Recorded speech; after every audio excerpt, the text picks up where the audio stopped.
சிக்கி கொண்டு இருக்கிறோம். ஐம்பொறிகள் என்று சொல்லக்கூடிய வேடர் கூட்டத்துல சிக்கிக்கிறோம். அவங்க ஒரு பொறி வச்சுக்கிட்டு இருக்கல. எத்தனை பொறி வச்சிருக்கிறாங்க? 5 பொறி. ஒரு பொறி வச்சு கால் சிக்கினாவே கால் போச்சு. 5 பொறி வச்சிருக்கிறார். சரிங்களா? எந்த பொறியில எங்க சிக்கிறோம்னே தெரியாது. போய் காலை வச்சு சிக்கிறோம். செவியினால, தோளினால, கண்ணினால, மூக்குனால. சரி, இப்படி ஐம்புல வேடரினால என்னாச்சு? வளர்ந்தோம். அந்த ஐம்புல வேடர் என்று சொல்லக்கூடிய வேடுவர் கூட்டத்தில் சிக்கி பொறிகளுக்கு அடிமைப்பட்டு அதன் வசப்பட்டுட்டோம். வளர்ந்ததே எப்படி வளர்ந்துருக்குன்னு கேட்டிங்கன்னா, பூரம் வழக்கம் பூரா காட்டுவாசி மாதிரி. இந்த காட்டில் ராஜகுமாரன் போய் அரசரோட போன போது காட்டு வழியில் தவற விட்டுறாங்க. தவற விட்ட ராஜகுமாரன் எவ்வளோ தேடியும் கிடைக்கல. அவர் அந்த குழந்தைய என்ன பண்ணிடுறாங்க? வேடர் கூட்டம் போய் எடுத்து வளர்த்துறாங்க. வேடர் கூட்டம் வளர்த்தும் போது ராஜா குழந்தையா என்ன குழந்தைன்னு அவங்களுக்கு தெரியாது.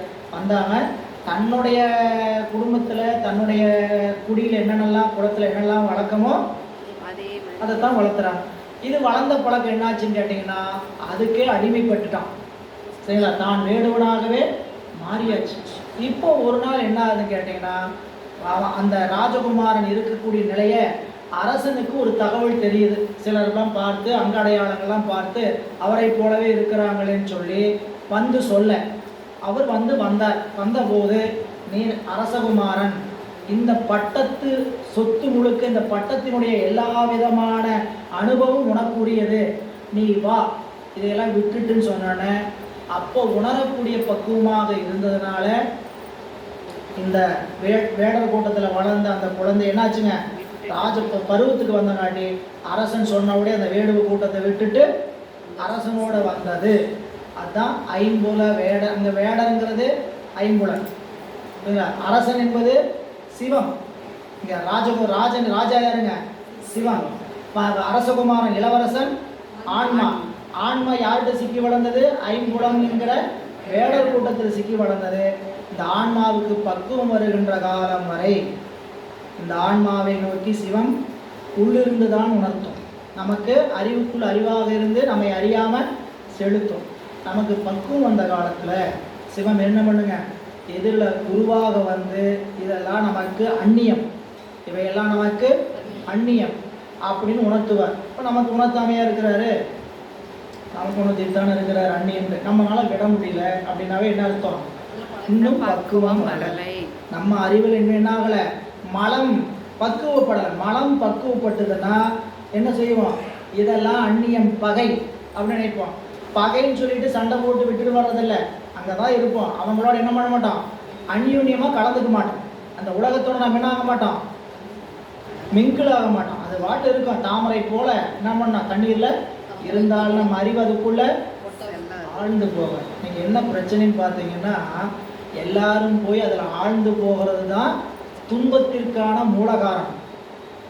உடம்பும் சரி, அறிவும் சரி, நம்மளுடைய குடும்பம், நம்மளுடைய உலகச்சூழல், இதுக்குள்ளே போய் நம்ம என்ன ஆகிறோம்? நம்மை அதுக்குள்ளே நாம் பாண்டாயிடும். அது இல்லைன்னா நான் இல்லை அப்படிங்கிற அளவுக்கு நம்ம என்ன ஆகிடுறோம்? பாண்டாயிடும். எல்லா விஷயத்திலும் அப்படி இருக்கிறோமான்னு கேட்டால் கிடையாது. சில விஷயம்லாம் இல்லைன்னாலும் போனால் போயிட்டு போது வரும். சில விஷயத்தை இல்லாமல் போனால் போயிட்டு போகுதுன்னு நினைக்கிற அறிவு தான் எங்கே வரணும்? எங்கேயுமே வரணும். ஏன்னு கேட்டீங்கன்னா, அந்த சில விஷயமே எதுல இருந்து ஆனது? எல்லா தயாரிப்பும் எதுல இருந்து ஆயிருக்குது? மாயை. எல்லா தயாரிப்பும் எதுல இருந்து வந்திருக்குது? நீங்க எதையெல்லாம் வேண்டாம், நீ அவசியம் இல்லை, நீ இல்லைன்னா உனக்கு கவலைப்பட மாட்டேன்னு சொல்றீங்களோ, அதுவும் மாயிலிருந்து தான் வந்துச்சு. சரிங்களா? நீ இல்லாம என்னால இருக்கவே முடியாதுன்னு சொல்றது எதுல தான் வந்துச்சு? மாயிலிருந்து தான் வந்துச்சு. நம்மளால என்ன பண்ணி பார்க்க முடியல? அறிவுக்குள்ள வேறுபடுத்தி பார்க்க முடியல. இதுவும் அதுவும் ரெண்டும் ஒரே சமாச்சாரம் தான். இதை விடக்கு துணிந்த நம்ம அதையும் விட துணிய வேண்டும் அப்படிங்கிற நினைத்து விடுறதுனா, அறிவால் நீங்கி சொல்ல போற, அறிவால் நீங்கி நிற்றல். உடம்பாலையோ வேற எதனாலையும் நீங்கி நிற்கிறதில்ல. விட்டுட்டு காவி உடை போட்டுட்டு கிளம்புறதில்ல. சரிங்களா? வேண்டாம் வீடு வேண்டாம் நாடு வேண்டாம் விட்டு போறதில்லை. சரிங்களா? எங்கே போனாலும் கருப்பு துரத்தும். நாம் நினச்சிக்கிறோம் அங்கே போயிட்டு நம்மளை விட்டுன்னு நினச்சிக்கிறோம். அறிவில் நீங்கள் என்ன எங்கே போனாலும் என்ன ஏன்னா சிக்கிக்குவோம். நீங்கள் போய் நடுக்காட்டில் உட்காந்துருந்தீங்கனாலும் அங்கே நடுவில் வந்து என்ன பண்ணுவாங்க? ஆடிட்டு நிற்பாங்க. அங்கே போய் நம்ம என்ன நம்ம இல்லை, நாம் எதுவும் வேண்டாம், நம்ம போட்டு வனாந்தரத்தில் போய் உட்காந்துருக்குறோம் இல்லை, வனாந்தரத்துக்கு ட்ரக்கு வந்தவங்க என்ன பண்ணுவாங்க, அங்கே ஆடிட்டு இருப்பாங்க. அறிவு நீங்க நிற்கலன்னா அங்கே போய் பார்த்துட்டு தான் நிற்கும் அறிவு, இல்லைங்களா? அறிவுக்குள்ளே நீங்கிறது தாங்க ரொம்ப கடுமையான விஷயம். அது ரொம்ப நீங்கள் சின்ன விஷயமா நீங்கிட்டே இருப்பீங்க. நீங்கள் திருநீர் பூசற காலத்துக்கு முன்னாடி இருந்த அறிவினுடைய நிலையும் இன்னைக்கு இருக்கிற அறிவு நிலையும் எடை போட்டு பாருங்க. நமக்கு எதெல்லாம் ஆகாதுன்னு நீங்கி நிற்கிறோம், சரிங்களா? அப்படி நீங்கி நிற்க முடிஞ்சு நமக்கு எல்லாவற்றையும் நீங்கி நிற்க முடிகிற துணிவு வேணும், முடியும், சரிங்களா? அது திருவருள் சம்மதம், சாதனை, சிவபூசனை, வேறு எதுவுமே நம்மளை அதை ஒன்று நிறுத்தாது. இந்த பாடம் எடுக்கிறதுனாலையோ, சரிங்களா, பல சத்சங்களை போய் கேட்கறதுனாலையோ, இல்லை உங்களை வழிபாட்டில் நிறைய கூட்டிகிட்டு போகிறதுனாலையோ எதுலையும் நிகழாது. சிவபூசனை ஒன்று மட்டும்தான் என்ன பண்ணுங்க, இந்த பற்றை நீக்கும், சரிங்களா? நீங்கள் இதெல்லாம் எதுக்குங்க அப்புறம் நான் கிளம்பட்டுமான்னு கேட்காது. ஏற்கனவே உங்களுக்கு பிடிச்சி பல பேரை கூப்பிட்டு நேற்று முந்தானத்து சும்மா பல பேரையும் எவ்வளோ வற்புறுத்த சொல்லி, ஏன்னா இந்த 2-3 மாதம் தான் நம்மளுக்கு வகுப்புக்கான காலம். இந்த தொகுப்பு முடியறதுக்கு அடுத்த தொகுப்பில் வந்து சேருவதற்கான புதிதாக இருக்கக்கூடிய இந்த 2 மாதத்துக்கு சும்மா வந்து உட்காந்து கேட்க சொல்லி நீங்கள் கூப்பிடணும், சரிங்களா? ஏற்கனவே தொகுப்பு கேட்டங்காட்டி நம்ம இன்னொரு தடவை தொகுப்பில் கேட்கக்கூடாதுன்னா இல்லை, நீங்கள் திரும்ப கேட்கணும். எதுக்கு திரும்ப கேட்கணும்னு கேட்டிங்கன்னா, இந்த பாடம் அறிவுக்குள்ளே போய் செயல்பாட்டுக்கு வரும். அப்போ தான் பூசணையில் உரைத்து நிற்க முடியும். பாடத்தோடைய நோக்கம் என்னன்னு கேட்டிங்கன்னா, வழிபாட்டோடைய நோக்கம் என்னன்னு கேட்டிங்கன்னா, பூசணை செய்கின்ற பொழுது அதில் உரைப்பாக நிற்கிறதுக்கு இந்த பாடம் பயன்படும். பூசணை தான் பற்றை நீக்கம். வழிபாடு பாராயணம்லாம் பூசையில் உரைத்து நிற்கிறதுக்கு தான் தேவையே தவிர, நீங்கள் பூசணையில் உரைத்து நிற்பீர்களானால் இந்த ஏடு உங்களுக்கு தேவையில்லாது. என்னால் பூசணையில் எந்த சிந்தனையும் இல்லாமல் எனக்கு பூசணை செய்ய முடியும் அப்படின்னா நான் என்ன பண்ணிடலாம், பேசாமல் பூசணையை மட்டும் பார்த்துக்கிட்டு அஞ்சலத்தை சொல்லிட்டு இருக்கலாம், ஒன்றும் தவறே கிடையாது. ஆனால் சிவஞானிகளுக்கும் விதிக்கப்பட்ட விதி என்னன்னு கேட்டிங்கன்னா, அன்பரோடு மறி, அன்பர்களோடு இணங்கி. இல்லைன்னா என்ன ஆகும், 12ஆம் நூற்பாலை பார்த்துடலாம். இல்லைன்னா என்ன ஆகும் என்பது 12ஆம் நூற்பால். இங்கே 3ஆம் அதிகரணம் சொல்கிறார், பக்கம் எண் 223. இனி இவ்வான்மாக்கள் ஐயுணர்வுகளால் மயங்கி தம்மை உணரா என்றது. சிவசமவாத செய்வர் வர்றாங்க. இந்த இடத்துல தடை என்ன சொல்கிறாங்கன்னு கேட்டிங்கன்னா, உலகப் பொருள்களை விளக்கிய இந்த கருவிகளே சிவத்தை காண்பதற்கு உதவும். இந்த கருவியை வச்சு தான் எதை உணர்றோம், அறிகிறோம். உலகத்தையெல்லாம் இதை வச்சு தானே அறிகிறோம். இந்த 5 கருவிகளை வச்சு தானே உலகத்து பொருள்களை பூரா அறிகிறோம். இந்த கருவியே போதுமான எதை அறிவதற்கு, சிவத்தை அறிவதற்கு. இதுக்கு போய் ஒரு குருநாதன் வந்து ஒருத்தர் உபதேசிக்க வேண்டிய அவசியமெல்லாம் தேவையில்லை. எதுவே போதும், இந்த கருவிகளே போதும் அப்படின்னு சொன்னாங்க. அந்த தடைக்கு ஆசிரியர் எம்பிரான் மெய்கண்ட தேவநாயனார், இனி ஆன்மாக்கள் ஐயுணர்வுகளால் மயங்கி தம்மை உணரா.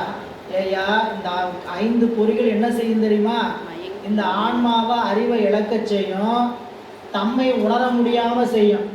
இது தம்மையே உணர செய்யாத போது சிவத்தை போய் எங்கேயா உணர செய்யும்? சிவ சமவாத செய்வருடைய தடை, இந்த கருவிகளே சிவத்தை அறிவதற்கு போதுமானது. ஏன், இதுதான் உலகத்தை காட்டு. அப்படின்ன போது இந்த கருவிகள் என்ன செய்யும், மயக்கம் செய்யும், தம்மை உணர விடாமல் தடை செய்யும். இதுதான் மேற்கோள். அது மெய்கண்ட தேவநாயனா, இனி இவ்வான்மாக்கள் ஐயுணர்வுகளால், ஐயுணர்வுங்க 5 பொருள்களின் வாயிலாக செல்கின்ற உணர்வு, அந்த உணர்வின் காரணமாக மயங்கி தம்மை உணராது. எத்தனை இடத்துல வைக்கிறோம், சரிங்களா? நம்மளை விட்டுருங்க, சரிங்களா? இந்த குடிப்பழக்கத்துக்கு ஆனானவங்கெல்லாம் உணர்வுகளால் மயங்கி என்ன ஆயிடுறாங்க, எங்கே இருக்கிற தான் யார் எங்கே கிடக்கிறோமே தெரியாது. எவ்வளோ பெரிய ஆட்கள்லாம் இந்த ஒரு குடிக்காக என்ன ஆயிடுறாங்க, அப்படியே தன்னுடைய அவ்வளோ உயர்ந்த ஸ்டேட்டஸில் இருப்பாங்க. அவங்க என்ன ஆகிடுவாங்கன்னு கேட்டிங்கன்னா, தன்னுடைய நிலை மறந்து கிடப்பாங்க. எங்கே கிடப்பாங்கன்னு உங்களுக்கு சொல்ல வேண்டியதே இல்லை. எதா அப்படி வீட்டிலேருந்து அப்படியே நாகரீகமாக குடிச்சிட்டு இருக்கிறவங்க சில பேர் எங்கேயாவது போய் குடிச்சுக்கிட்டு எங்கேயாவது கிடக்க வேண்டியது. இது என்னதுங்க, ஐயுணர்வுகளால் மயக்கத்தினால தான் யார் என்கின்ற தகுதியவே இழந்து நிற்போம். அப்படி இருக்கிற போது இந்த கருவிகள் எங்க போய் சிவத்தை காட்டும் அப்படின்னு சொன்னார். இதுக்கு ஏது அப்படின்னு என்னதுங்க, ஆசிரியர் எப்பயும் மேற்கோள் என்னன்னு பார்த்தோம். மேற்கோள் என்றால் என்ன, அதிகாரம் என்றால் என்ன,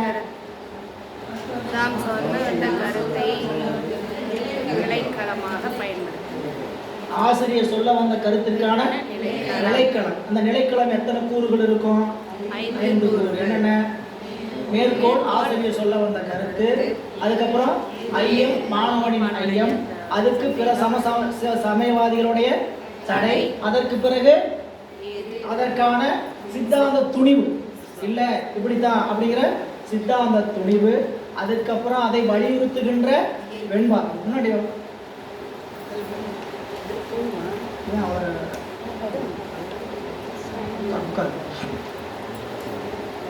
எனவே அதுக்கு ஏது சொல்றார், அவைதான் பளிங்கிலிட்ட வண்ணம் போல் காட்டிற்றே. இந்த பொறிகள்லாம் என்ன செய்யும் கேட்டீங்கன்னா, பளிங்குக்கு பக்கத்துல வச்ச நிறம் போல அந்த நிறத்தை தான் காட்டி. ஆன்மாவுக்கு பளிங்குன்னு பேர். ஆன்மாவுக்கு உண்மையை சொல்லும்போது என்னென்னலாம் சொல்லுவாங்க? பளிங்கு, புரியுங்களா, வானம், கண்ணு, இதெல்லாம் ஆன்மாவுக்கான ஊமை. ஆன்மா எது போலன்னு கேட்டா பளிங்கு போல. இந்த பளிங்குக்கு பக்கத்துல என்ன வச்சிருக்கிறீங்களோ அதைத்தான் அது காட்டும். அதுபோல இந்த ஆன்மா இந்த கருவிகள் வாயிலாக என்ன அது கருவிகள் காட்டுதோ அந்த கருவிகள் காட்டுறதா இது காணும். அவைதான் பளிங்கிலிட்ட வண்ணம் போல் காட்டிற்றை காட்டி நிற்றதான் சொல்றார். இதன் பொருள் கீழே பாருங்க. படிகத்தின் இடத்து பதிந்த பல்வேறு வகைப்பட்ட நிறங்கள் அந்த படிக ஒளியை கீழ்ப்படுத்தி தத்தம் நிறங்களையே அதன் நிறமாக காட்டி நிற்கும். அதுபோல ஓமை அவைதான் பளிங்கிலிட்ட வண்ணம் போல். அப்போல்னு சொன்னாவே என்னதுங்க? ஓம உருவு. புரியல? அந்த ஓம உருவு நிறைய இருக்கு. ஏன்னா நீங்க இப்போ ஓம உருவு தெரிஞ்சுக்கிட்டீங்கன்னா பாடல்ல ஓமை எங்க வருதுன்னு கண்டுபிடிச்சிடலாம். போல, அண்ண, உரலை அப்படின்னா ஓமை உருவு வரும். தமிழில் படிச்சிருப்போம். 10வது படித்தவங்க கண்டிப்பாக என்ன பண்ணியிருப்போம்? படிச்சிருப்போம். 10வதுக்கு முன்னாடியே சொல்லியிருக்க மாட்டாங்க. 10, 12 கண்டிப்பாக என்ன வந்துடும்? ஓம உருவு வந்துடும். எனவே அவைதான் பளிங்கிலிட்ட வண்ணம் போல. அது கீழே விளக்கம். அதுபோல ஆன்மாவினிடத்து கருவியாயிருக்கும் ஐம்பொறிகள் அந்த ஆன்மஸ்வரூபத்தை கீழ்ப்படுத்தி, ஆன்மஸ்வரூபம்னா என்ன? இந்த உயிரினுடைய நிலை என்ன, தான் யார் என்பதை கீழ்ப்படுத்திடும். அதனுடைய அறிவை கீழ்ப்படுத்தி என்ன பண்ணோம்? எந்தெந்த இந்திரியம் எந்தெந்த விடயத்தை விளக்கக்கூடுமோ அந்தந்த இந்திரியம் அந்தந்த விடயத்தை அந்தந்த ஆன்மாவுக்கு காட்டி நிற்கும். கடைவீதிக்கு போனோம். நல்லா ஜோராக கடைவீதி போட்டிருக்கிறாங்க. திருவிழா, புரியுங்களா? நம்ம எல்லாரையும் ஒரு 10 பேரை கூட்டிகிட்டு போனேன். திருத்தல யாத்திரைக்கு போகிற மாதிரியே கடைவீதிக்கு கூட்டிகிட்டு போனோம். எல்லாரும் போயிட்டு வந்தோம். அறையில் உட்காருங்க, ஆளாளுக்கு ஒரு இடத்துக்குள்ள உட்காருங்க. எல்லாத்துக்கும் ஒரு தாள் கொடுத்தாச்சு. கொடுத்து என்னென்னலாம் கடைவீதியில் பார்த்தீங்க எழுதுங்க. எல்லாரும் ஒன்றா தானே கூட்டிகிட்டு போச்சு. எல்லாரையும் ஒரே அளவு நேரம் தானே விட்டுச்சு. எல்லாரும் ஒன்றையும் எழுதுவோம். ஒருத்தர் பானிபூரியை பார்த்தேன் எழுதுவாங்க, ஒருத்தர் சில்லி கோபியை பார்த்து எழுதுவாங்க, ஒருத்தர் டெல்லி அப்பளத்தை பார்த்து எழுதுவாங்க, ஒருத்தர் ராட்டனத்தை பார்த்துன்னு எழுதுவாங்க, ஒருத்தர் ஜிகுதண்டா கடையை பார்த்துன்னு எழுதுவாங்க, ஒருத்தர் ஜடவில்ல கடையை பார்த்து. வரிசையாக எழுதுறத பார்த்தீங்கன்னா எல்லா ஆன்மாவுக்கும் அந்தந்த இந்திரியம் என்னென்னத்தை காட்டுதோ அந்தந்த ஆன்மா அதைத்தான் காணும். இது வினை அளவு. இது அனுபவிப்பது எப்படின்னு கேட்டீங்கன்னா, ஏன் அப்படி பார்க்குறேன்னா, இந்த ஆன்மாவினுடைய வினை பக்குவம் அப்படி வினை கழின்னு இருக்குது. அந்த அப்பளத்தை பார்த்து அந்த அப்பளத்தை வாங்கி நொறுக்கி சாப்பிட்டோம்னா அன்றைக்கு உடம்புக்கு ஏதாவது ஒன்று ஏற்படுத்தி இல்லை சுவையை அனுபவிச்சு அதுக்கான வினையை கழிச்சாச்சு. நல்வினையாக இருந்தால் உடம்பை தாக்காம சுவையோடு போகும். தீவினையாக இருந்ததுன்னா உடம்பு ஒரு காட்டிட்டு போ ஏப்போ வந்து நெஞ்சு எரிஞ்சு இது எல்லாமே என்ன இன்னும் கூட சும்மா இருக்க மாட்டோம். தெரியும் சாப்பிட்டா என்ன ஆகும் நல்லாவே தெரியும். சாப்பிட்டு என்ன பண்ண வேண்டியது? எரியுதுன்னு சொல்ல அதுதான் வேணா. என்ன சொன்னாலும் வேணா என்ன பண்ணுன்னு கேட்டிங்கன்னா சாப்பிடு, பரவாயில்ல சாப்பிடு அப்படின்னு உள்ள என்ன பண்ணா சாப்பிட வச்சிடும். சரிங்களா? அதனால் சாப்பிட்டுட்டு துன்பத்தை அனுபவிக்கிறது இது வினை. துன்பப்படுத்தலையா சாப்பிட்ற அனுபவம் மட்டும் கிடைக்கும். நல்வினை இருக்கு. இப்படி நிறையா அந்த தான் சொல்ற பளிங்கில் இட்ட வண்ணம் போல் காட்டிற்றை காட்டி நிற்றலாம். இது என்ன பண்ணுன்னு கேட்டால் ஆன்மாவுக்கு இந்த இந்திரியங்கள் என்ன செய்யும்? அந்தந்த இந்திரியம் எந்தெந்த விடயத்தை காட்ட வேணுமோ அந்தந்த ஆன்மாவுக்கு காட்டும். எல்லாருக்கும் ஒன்றே காட்டுமா? காட்டுறதில்லைங்கிறது இந்த ஒரு இடத்த வச்சு புரிஞ்சுங்க. அதுக்கு வலியுறுத்துவதற்கு எடுத்துக்காட்டு வேணும்பா. பன்னிறம் காட்டும் படிகம் போல் இந்திரியம் தன்னிறமே காட்டும் தகைமை நினைந்து பன்னிறத்து பொய்ப்புலனை வேறு உணர்ந்து பொய்யா மெய்கண்டான் மெய்ப்பொருட்டு தெய்வமாம் வேறு. முதல் 2 வரிகள் ஏற்கனவே மேற்கோளி ஏதுவழி சொல்லப்பட்ட செய்தி. அடுத்த 2 வரி அதை யாரெல்லாம் உணர்ந்து நிற்கிறீங்களோ அவங்கெல்லாம் உங்களுடைய சொரூபத்தை உணர்வீர்கள். நம்முடைய நிலை என்ன, ஆன்மாவினுடைய சொரூபம் என்னங்கிறத எப்போ உணர்வோம்? இந்த சொல்ற இதன் பொருள் பாருங்க. பன்னிறம் காட்டும் படிகம்போல் இந்திரியம் தன்னிறமே காட்டும் தகை தகைன தகைமை நினைந்து சொல்ற பளிங்கு கல்லினிடத்து பொருந்திய பல நிறங்களின் தன்மையே அப்பளிங்கு கல்லினிடத்தின் தன்னிடத்தில் காட்டி நிற்கும். நிறங்களின் தன்மை பளிங்கினிடத்தில் விளங்குவது பளிங்கிற்கு பொது இயல்பு. சரிங்களா? பிற பொருளோட சேர்ந்து ஒரு பொருள் மாறிச்சுன்னா அதுக்கு என்ன அர்த்தம்? என்னன்னு பார்த்தோம். பிற பொருட்களின் சேர்க்கையால் ஒரு பொருளுக்கு தன் இயல்பு மாறிச்சுன்னா அதுக்கு பேரு பொது இயல்பு. அது தன்னிலையில் நின்றால் அதுக்கு பேரு சிறப்பு இயல்பு. பளிங்கு இயல்பிலே என்ன நிறம்? வெண்மை நிறம். சரிங்களா? அதுக்கு சிவப்பு நிறம் வந்துச்சு, நீல நிறம் வந்துச்சு அப்படின்னா அதுக்கு என்ன காரணம்? ஏதோ வேற ஒரு பொருள் இடத்து என்ன இருக்கு, சேர்ந்துருக்கு. இல்லை, அதான் இங்க சொல்ற.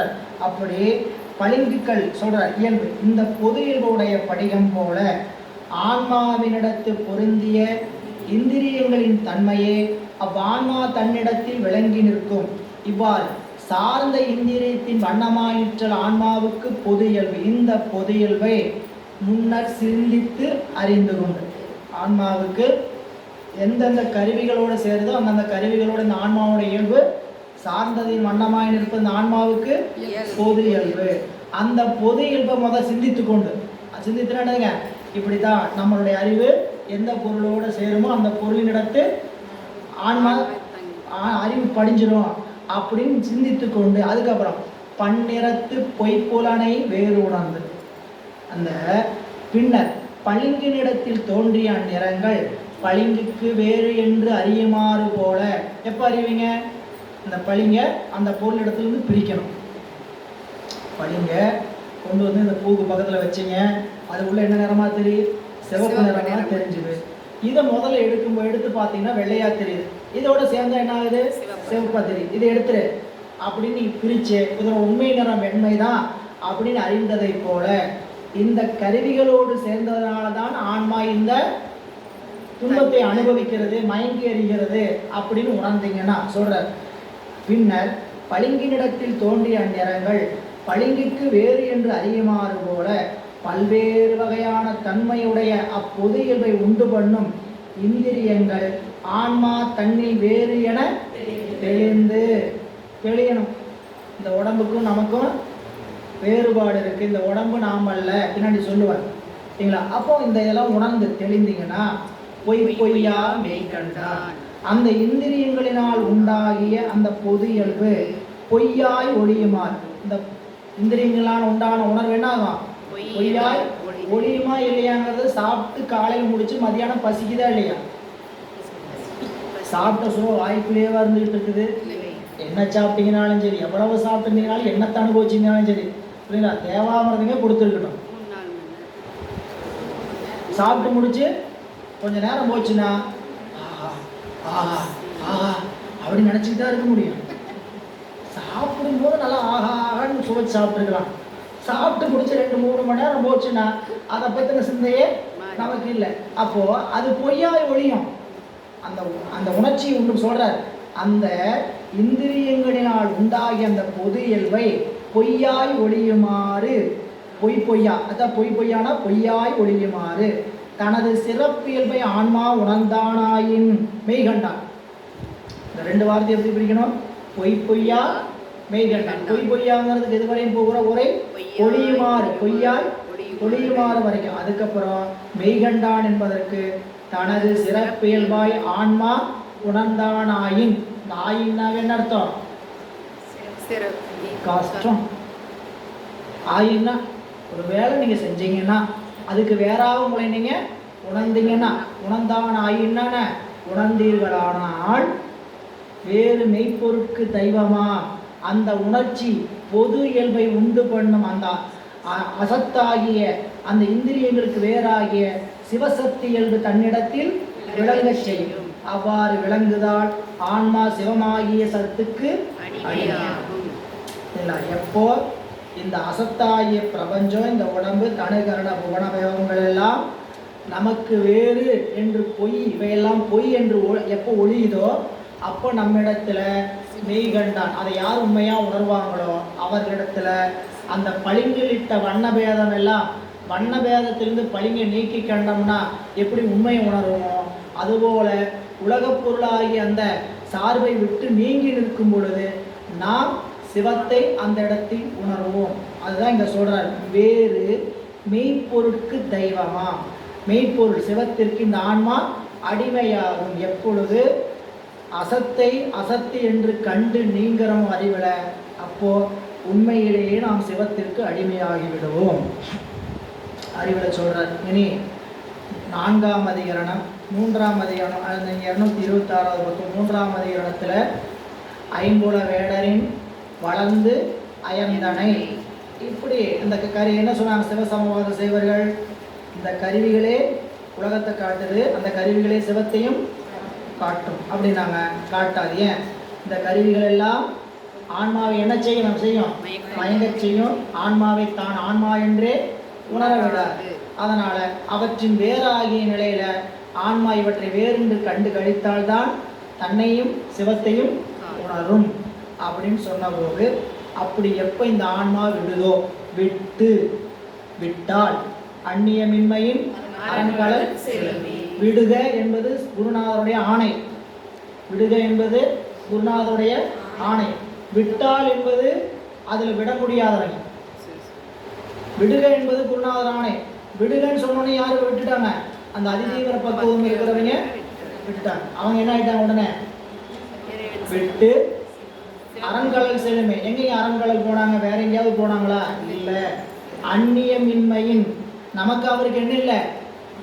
வேறுபாடு இல்லை. நாம் அவர் எங்கேயோ சிவபெருமான ஒரு உலகத்தில் இருக்கிறாரு, நாம் அந்த உலகத்துக்கு போயிட்டு இருக்கிறோம். போகிற வழியில் ஏகப்பட்ட டிராஃபிக் ஜாமு, புரியலா? கணவன் மனைவி மக்கள் என்ற ஏகப்பட்ட டிராஃபிக் ஜாம் ஆகுது. இந்த டிராஃபிக் ஜாமெல்லாம் இல்லாமல் எங்கேயாச்சும் பைபாஸில் போகிற மாதிரி இதெல்லாம் விட்டுட்டு எங்கேயாச்சும் போகலான்னு போனால் அவரை போய் அடைஞ்சலாம்னு நினச்சிட வேண்டாம். புரியல? அவர் இங்கே தான் இருக்கிறார். சரிங்களா? அவர் இங்கே தான் இருக்கிறார். அவரை எப்போ நாம் விடுகிறோமோ, இந்த உலக பாசத்தை அறிவலை நீங்கிறோமோ, அப்பயே அந்த பெருமான் எப்படி தெரிவார்? நமக்குள்ள விளங்கி தோன்றுவார். அரண்களல் அந்நியமின்றி அரண்களல் அந்நியமின்மை. அதான் நீ அது உண்மை விளக்கத்தில் படித்தோம். 48வது பாட்டு என்ன சொல்லுதுங்க?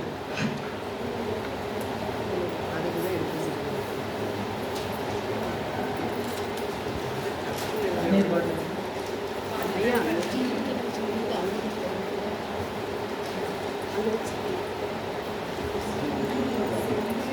48 என்ன சொல்லுங்க? சென்று இவன்தான் ஒன்றில் சிவபூரணம் செய்யும், அன்று அவன்தான் ஒன்றும் எனில் அந்நியமாம்.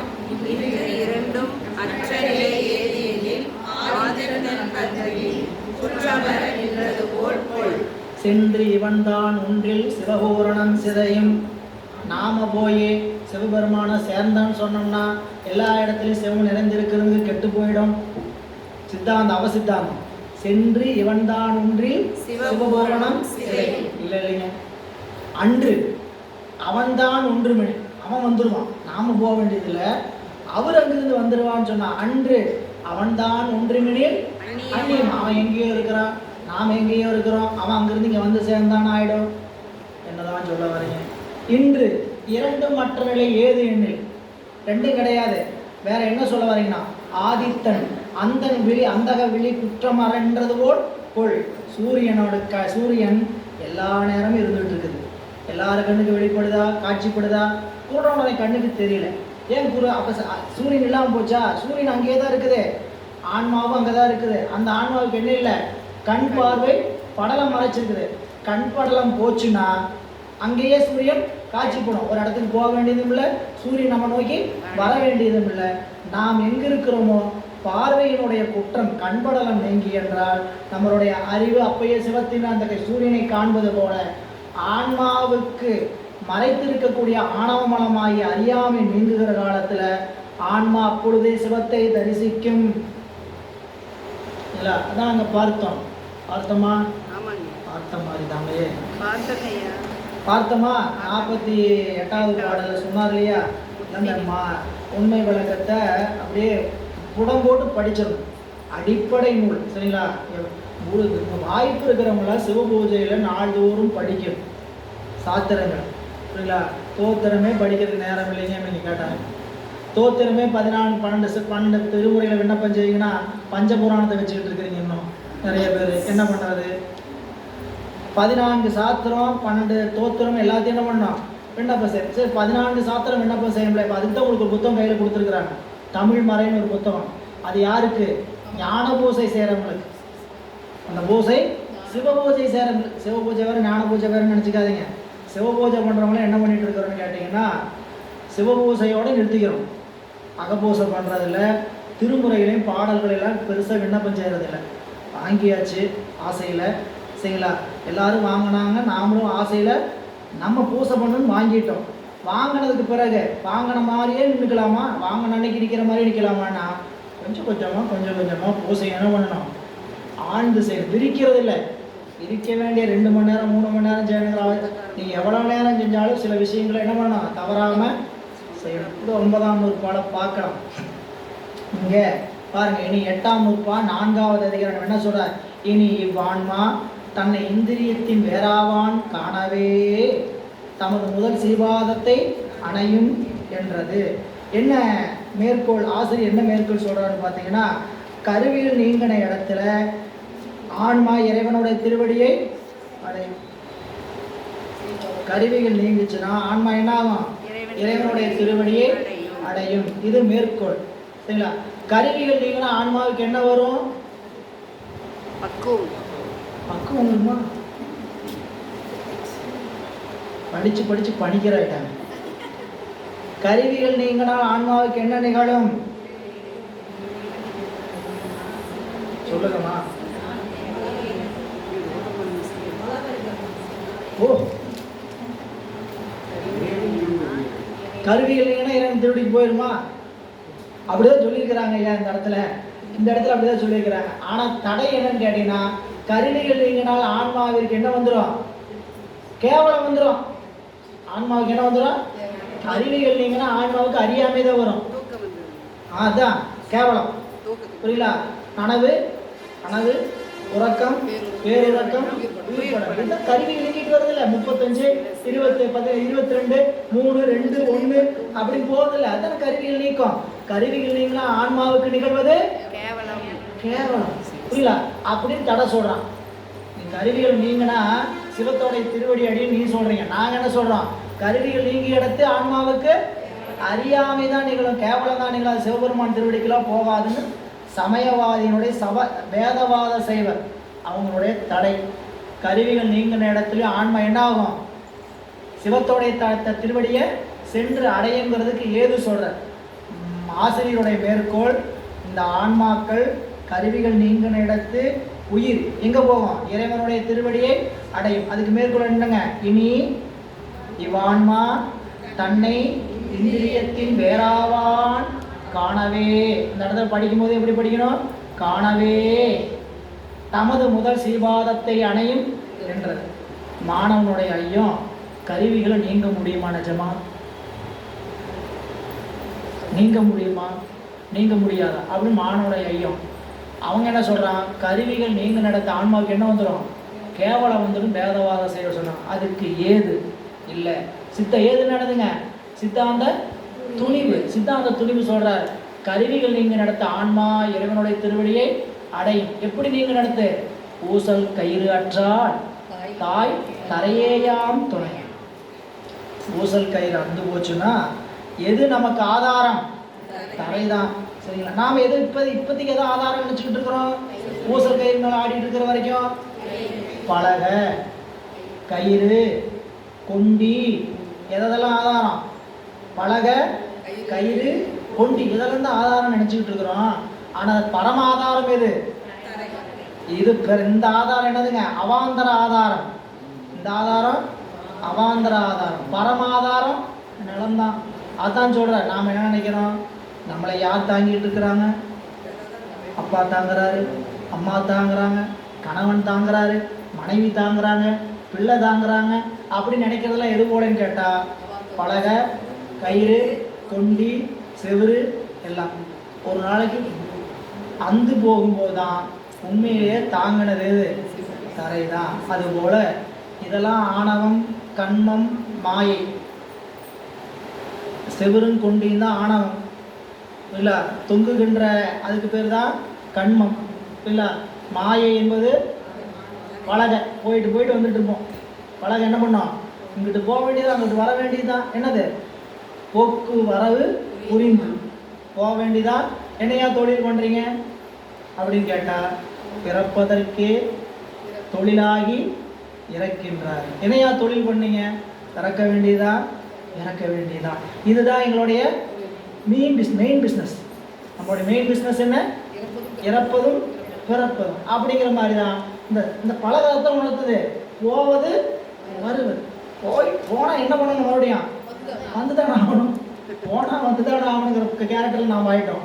இல்லை, போனால் வரவே கூடாது அப்படிங்கிற சிந்தனைக்குரிய வரணும். எனவே ஊசல் கயிறு அற்றான் தாய் தலையேயாம் துணையாம். மேலே பாருங்க. இனி ஆன்மா தன்னை இந்திரியத்தின் வேறாவான் காணவே தமது முதல் சீபாதத்தை அணையும் என்றது. அதுக்கு பொருள் பாருங்க. 5 வித உணர்வை செய்யும் இந்திரியங்களால் மயங்கி தன்னை உணராது என 3ஆம் அதிகரணத்தில் கூறப்பட்ட ஆன்மா. படிச்சோமா? 5 உணர்வுகளால் செய்யும் இந்திரியங்களால் தம்மை மயங்கி தன்னை உணராமல் நிற்கிற அந்த ஆன்மா அப்படின்னு 3ஆவது படித்த அந்த ஆன்மா அறிவாகவும் வியாபகமாகவும் உள்ள தனது சிறப்பு இயல்பை அறிவில்லாததும் ஏகதேசமாயும் உள்ள இந்திரியத்துக்கு வேற என உணருமாயின் உணர முடியாது. அதனால தான் என்ன போட்டாரு?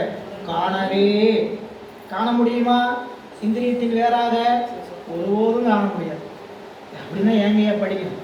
எல்லாத்துக்கும் அவ்வளோ சீக்கிரமாக வாய்க்காது. யார் சாதனையில் உரைத்து நிற்கிறோமோ அவர்களால் மட்டும்தான் அது வேறு, நாம் வேறு. இந்திரியத்துக்கு வேறாக நாம் இருக்கிறோன்னு எப்போ நினைப்பு வரும் கேட்டால் சாதனையில் உரைத்து நிற்கணுங்க. எனவே அதனால தான் அந்த வார்த்தையை மெய்கண்டார் போடும்போதே அவருக்கு தெரியாதா? அவர் மெய்மெய்யா மெய்கண்டார், பொய் காட்டி பொய்யகற்றி போதானந்த பொருளா மெய் காட்டும் மெய் கண்டவர். அவருக்கு தெரியும் நம்மளோட லட்சணம்லாம் என்ன. நம்மளாலெல்லாம் வேறாவான் காண்றது அவ்வளோ எளிமையான விஷயம் அல்ல. அதுக்காக விட்டுடலாமா? கண்டுதான் ஆகணும். வேறாவான் காணவே அப்படி உணர்வுமாயின் சொல்ற அந்த வியாபக உணர்விற்கு வேறு என கழித்த இந்திரியத்தால் ஆகக்கூடியது ஒன்றுமில்லை. ஆதலால் சத்குருவால் தன்னை இந்திரியத்தின் வேறு என உணரவே. யாரால் உணர முடியும்? சத்குருவால் தன்னை இந்திரியத்தின் வேறான் என உணரவே வேறு காரணம் வேண்டாது. வேறு என உணர்ந்த காரணத்தினாலேயே தனக்கு ஆதாரமாகிய முதல்வனது திருவடியை இந்த உதாரணம் காட்டியிருக்கிறாங்க பாருங்க. அதுக்கே கோடி முறை பூ வைக்கணும். ஏகண்டாருக்கு ஊசல் கயிறாற்றாள் தாய் தரையாம் துணையா. கயிறு அந்து போச்சுன்னா தரைதான் துணை. அதுபோல இந்திரியம் என்று சொல்லக்கூடிய இந்த கருவிகரணங்கள் எல்லாம் நம்மை விட்டு நீங்கினால் நமக்கு அங்கே பரமாதாரமாக இருப்பது சிவமே. சிவமன்றி வேறொன்றும் இல்லை. அதனால தான் ஆறுதலை இல்லை அடியேனுக்கு அன்பாக தேறுதலை சொல்வார் சிலரில்லை திக்காரும் இல்லை என்று ஆதாரம் அறியேன்னு சொல்லி அங்கே சொன்னார். எனவே இங்கே அதை காட்டுறார். ஊசல் கயிறாற்றால் தாய் தரையை. தெளிவுரையில் பாருங்க 227வது பக்கம். தெளிவுரையில் தன்னை வேறு என காணும் காட்சியின் விசேடமே இந்திரியத்தின் நீக்கம். ஆன்மா வியாபக பொருள். ஆதலால் ஒரு பொருளை இது நம் மாதவ சிவஞான முனிவருடைய உரைங்க. சரிங்களா? ஆன்மா வியாபக பொருள். வியாபக பொருளுக்கு எப்படி நீங்க முடியும்? வியாபக பொருள் என்னன்னு புரியுதில்ல? எல்லா இடத்துலையும் இருந்திருக்கிறது பேரு வியாபக பொருள். அது எங்க போய் வேற இடத்துக்கு போய் நீங்கும்? இல்லை, அதுக்கு உரை எழுதுறார். வியாபக பொருளுக்கு நீங்குதல் என்பது என்னன்னு கேட்டீங்கன்னா, இந்திரியங்களின் பற்றுதல் ஆகிய அதனால் தன்னை வேறு என காணும் காட்சியின் விசேடமே இந்திரியத்தின் நீக்கம். ஆன்மாவுக்கு கீழே எழுதுவார் பாருங்க. ஆதல ஊசல் கயிறு அறிதல் இந்திரியத்தின் வேறாக காணும் பற்றறுதலுக்கு ஓமை ஆயிற்று. ஊஞ்சல் இந்திரியத்திற்கு ஊமை, தரை திருவடிக்கு ஊமை, ஊஞ்சலில் ஆடுதல் இந்திரியங்களில் நுகர்தற்கு ஓமை. அதனால ஆன்மா தன்னை இந்திரியத்தின் வேறாக கண்டால் அப்பொழுதே சிவபெருமானுடைய திருவடி அணையும். அந்த இந்திரியத்தின் வேறாக நீங்குதல், இந்திரியத்தில் நீங்கிறதுனா என்னன்னு கேட்டால் விசேடம், உணர்ச்சி விசேடம், வேற ஒன்றும் கிடையாது. உணர்ச்சியினால நான் வேறு, இந்த கருவிகள் வேறு. உணர்ச்சியினால் நீங்கணும்னா அங்கேயே சிவம் காட்சிப்படும். அது பூசையில் நல்லா அனுபவிச்சு பார்க்கலாங்க. சிவபூசையில் அனுபவித்தால் ஒழிய இந்த அனுபவத்தை நம்ம வேற எங்கேயும் உணர முடியாது. சிவபூசையில் உணர்ந்தீங்கன்னா தான் வெளியே உணர முடியும். சரிங்களா? எங்கும் சிவம் நிறைந்திருக்குது. இப்போ நாமும் வியாபக பொருள், சிவமும் வியாபக பொருள். அப்போ அவர் எங்கேயும் இருக்கிறாரு, நாம் எங்கேயும் நிறைந்திருக்கிறது எப்போ அறியும்னு கேட்டிங்கன்னா, இந்த காட்சியை காண்றதை விட்டால் தான் அறிய முடியும். அறிவு எங்கே போய், அறிவு இப்போ எங்கே போய் சிக்கி கிடக்குது? உலக பொருளை சிக்கி கிடக்குது. இல்லை, நம்மளால கொஞ்சம் புரிஞ்சுக்கிற மாதிரி வச்சுக்கோங்க. நம்மளால ஒரு நூலையே அறிவுக்குள்ள கொண்டு போக முடியல. ஏன் கொண்டு போக முடியல? அவளை உலகத்தில் சிக்கி போய் கிடக்கிறோம். ஒரு பாட்டு உள்ள போக மாட்டேங்குது, ஒரு பாடம் உள்ள போக மாட்டேங்குது. அப்படிங்கிற அளவுக்கு என்ன ஆயிடுச்சு? அறிவு அவ்வளோ. இப்போ இந்த உலகத்தில் இருக்கக்கூடிய பொருள், பாட்டும் நம்மளுடைய உரையுமே நமக்கு உள்ளே போக மாட்டேங்குது, பாடமுமே. எப்படி சிவத்தை போய் நம்ம உணர்றது? இதுலேயே நமக்கு ஏன் இதை பிடிக்க முடியுது? எளிமையாக தெரிஞ்சுக்க. நம்ம எளிமையாக ஒரு விஷயத்தை படிக்கிறோம், பாட்டை படிக்கிறோம். பாட்டை படிக்கும் போது என்ன ஆகுது? அறிவு ஒரு பதியம் படிக்கிறதுக்குள்ள 9 தடவை வெளியே போயிடுது அறிவு. புரியல? பதியம் படிக்கும் போது பாட்டு எங்கே போயிடுது? அப்பயே ஒரு கால் வரும், கூப்பிடு. சரிங்களா? ஒரு அந்த 1/4 மணி நேரம் கழிச்சு கூப்பிட்டா கேட்டால் போயிடுவாங்க. ஏதோ ஆகிட போகுது, உடனே பேசி, சரிங்களா நான் இங்கே இருக்கிறேன், அங்கே இருக்கிறேன், நான் என்ன பண்ணிகிட்டு இருக்கிறேன் அப்படின்னு தகவலாம் அவசியமா? அது அவசியமா இல்லையான்னு நீங்கள் தான் முடிவு பண்ணணும். புரியல? அந்த அவசியமான நேரமாக இருந்ததுன்னா அது நமக்கு தொல்லைன்னு நினச்சிங்கன்னா தொல்லை பண்ணாத மாதிரி இடத்துக்கு போயிடணும். இல்லை சைலண்ட்டோ அதுக்கு என்ன பண்ணணும். இல்லை அதை தவிர்க்கவே முடியாதுன்னா இந்த இடத்துலேருந்து அங்கே என்ன பண்ணணும்? கொஞ்சம் நகர்ந்து நிற்கும். இல்லை, எப்பயுமே நமக்குள்ளதான் இருக்குது. இதை பற்ற முடியாததுக்காக நாம் எதில் சிக்கி கிடக்கிறோம்? கருவிகள் சிக்கி கிடக்கிறோம். கருவிகளிலிருந்து நீங்கன்னா நம்ம அறிவுக்குள்ள இந்த பாடமெல்லாம் ஏன் போகுது, ஏன் தங்குது அப்படின்னு நீங்கள் பொதுவாக பார்த்தீங்கன்னா, இந்த பற்றுதல் உலகத்தில் எப்போ இல்லையோ அப்போ போய் என்ன ஆகிடும்? தன்னை போட எளிமையான விஷயம் தானே. ஒரு குப்பை கூட, சரிங்களா, துணி வீட்டில் அழுக்கு துணி போட்டு வச்சுக்கிறோம். வேறு பொருள் எடுக்கிறதுக்கு ஒரு கூடை தேவைப்பட்டுச்சு. நல்ல பொருள் எடுக்கிறதுக்கு எவ்வளோ எடுப்பீங்க? இந்த கூடையில் போய் நம்மகிட்ட இருக்கிறது ஒரு கூடை தான். அதில் போட என்ன ஆகிட்டே இருக்கும்? போயிட்டே இருக்கும். இருக்கிற குப்பையை வெளியே கொட்டு. இப்போ கூடையில் என்ன பண்ணுங்க? நல்லதை நிரப்பலாமல் நிரப்ப முடியாதான்? இப்போ ஏற்கனவே கூடையில் என்ன இருக்குது? ஒரே குப்பையாக இருக்குது. இதில் என்ன பண்ணணும்? ரீசைக்கிள் பின்னில் கூட போடக்கூடாது, டெலீட் தான் பண்ணணும். ரீசைக்கிள் பின்னில் போட்டிங்கன்னா மறுபடியும் எங்கே வந்து இது பண்ணோம்? கூப்பிட்டு கவனி, நீ ஏற்கனவே என்னை பார்த்துருக்குற, நான் ரொம்ப நல்லவன் அப்படின்னு என்ன பண்ணோம்? நினைவுபடுத்தும். அதனால் என்ன பண்ணுங்க? எல்லாம் சாதாரண எரேஸில் வச்சு நம்மளை அழிக்க முடியுமா? நம்ம நினைவெல்லாம் நம்மளுக்கு எத்தனை பெரிய ரப்பர் வாங்கணும்னு யோசிச்சு பாருங்க. அப்பா, நாம் போட்டு வச்சிருக்கிற நினைவுகளுக்கெல்லாம் இந்த ரப்பர்லாம் பத்தாது, முடிச்சு தயாரிக்கணும். அதனால் இதெல்லாம் எளிமையான்னு கேட்டிங்கன்னா, சிவத்தினுடைய அந்த திருவடியை சிந்திக்க ஒளி வர வர இருள் தன்னை போல நீங்கிட்டு போயிட்டு வைக்கும். எனவே இந்திரியத்தின் வேறாவான் காணவே தமது முதல் சிவாதத்தை அணையும் என்றது. பெரும்பா தேநீர் இடைவேளைக்கு பிறகு தொடர்ச்சியாக அந்த வலியுறுத்துகிறதோ பார்க்கலாம்.